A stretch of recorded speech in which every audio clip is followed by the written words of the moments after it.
Yeah, what's good?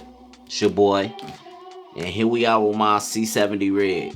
I've been rocking with this rig for the last year and a half, and I figure I'd come here and share a trick or two or a tip or two with you to help you, spend that money wisely while you're trying to put your C70 rig or any rig for that matter, because I realize this game is like Legos, and that's what it turns out to be, a game in Legos. Anywho, I'm gonna show you how to put this rig together, show you the pieces that I got, and maybe you can learn a thing or two or get a piece of an idea or something like that, like, these feet for instance.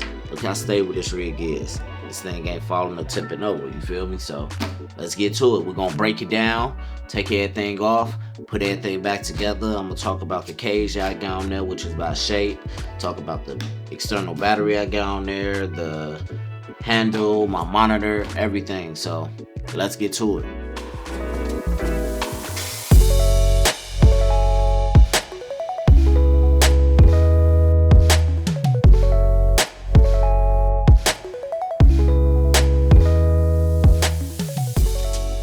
So first thing first, we're gonna talk about the skeleton, I would say, of the camera. So I actually got two cages that I run with, and I've used the small rig cage, the shape cage, and the tilted cage. I want to do the, what is the company name? Bright Tangerine. I want to get the Bright Tangerine cage for the C70 because I've heard great reviews about it. But man, $500 for a cage? Sheesh. I don't know. It's an investment for sure. But so far, I found that the shape cage works. So far, I found the shape cage work pretty well for me when I want to possibly transition to gimbal from handheld or tripod. It's been the best for me. But the tilted cage is best for verticals and handheld and tripod. I found when I had the tilted cage on there, I couldn't quite get it on the RS3 Pro because I didn't have enough clearance. So that was weird, but it is what it is. So right now I kind of got to juggle between two cages, and I find myself having the shape cage on there more often than less because I run gimbal sometimes when I'm doing some of my work. So anywho, without ado, we're gonna go ahead and put this thing back together and show you what the rig look like. Oh no, I'm lying. We gotta go through all the pieces. Duh. Alright. Bet. So yeah, so we're gonna go with the shape cage. It does have a top plate as well as a bottom plate and a side plate, as well as, which was a bonus for me, a HDMI protector. A HDMI protector. But I do prefer if the Mach 2 comes out, when it comes to fruition, I do prefer if it had SDI because SDI is a more safer connection, as we all know. So, but can't complain. It's HDMI, so that's what I'm rocking with, and that's how I roll. Another key part of my rig that I enjoy is this Nicey rig feet.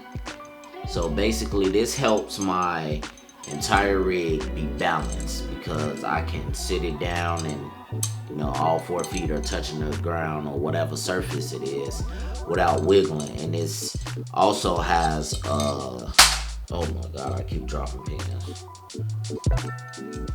But yeah, I really enjoy these feet for my rig.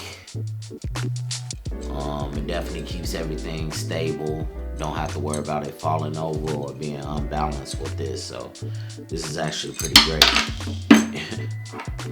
Another piece that's very crucial is this little piece that I kind of built and put together. We got a couple different pieces on here. We got the small rig NATO rails, 15-inch, I do believe.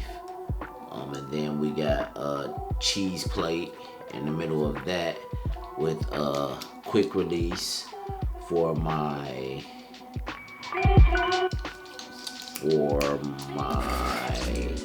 DJI plate that I run on my rig, because it makes it a lot easier to just take it off on the side and switch between gimbal, tripod, or handheld. So all my plates are like this across each platforms, on the gimbal, on the tripod, as well as my handheld rig. So that's a plus. These are all little pieces that help me do my thing. I got the IDX V-mount, rolling with the small rig V-mount battery. This is pretty dope.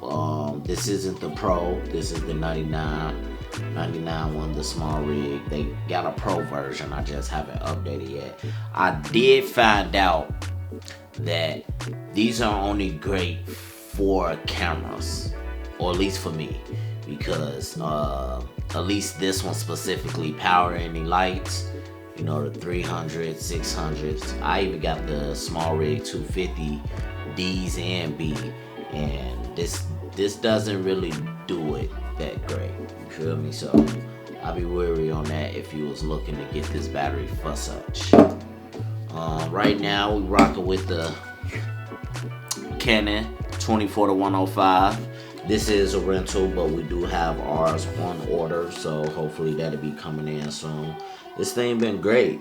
I'll be honest, haven't really got to put it to work heavy on the video side, more on the photo side. You know, took it to the zoo, did some family projects, you know, and actually did a little client work. So, but looking forward to getting this lens. Is definitely a workhorse. I mean, 24-105, even though, you know, the C70 is that crop factor, you know, so it turns into what,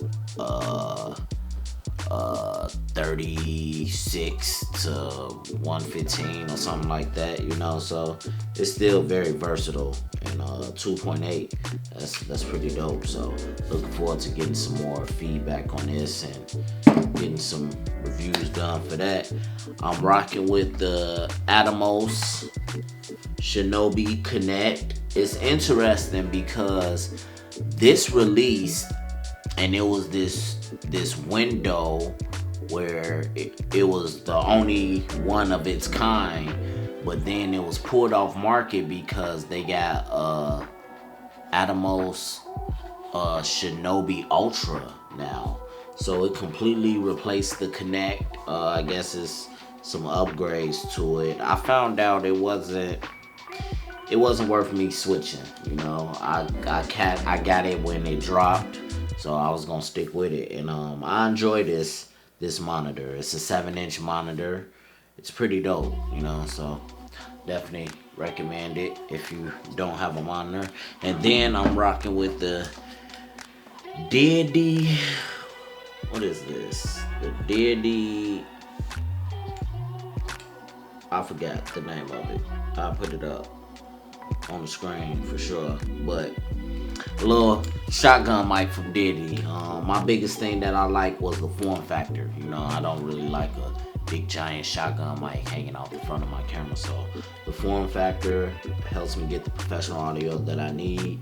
Got this corridor blue cable. It's actually kind of pulling up on me a little bit there, so I might replace that. But for the simple fact, you know, this is how I'm running my sound, onboard sound directly to camera. I can't complain that it's mini XLR, but why? You know, it is what it is. Utilize it while I have it. Like I said, hopefully the Mach 2 might be full XLR. You never know. So we're gonna go ahead and put this cage together. You know, I got some nicks and knacks here. Extender for my small rig handle that I have, and then I also here have a small rig connection for a monitor. screw in for monitor, but it's connected through a cold shoe.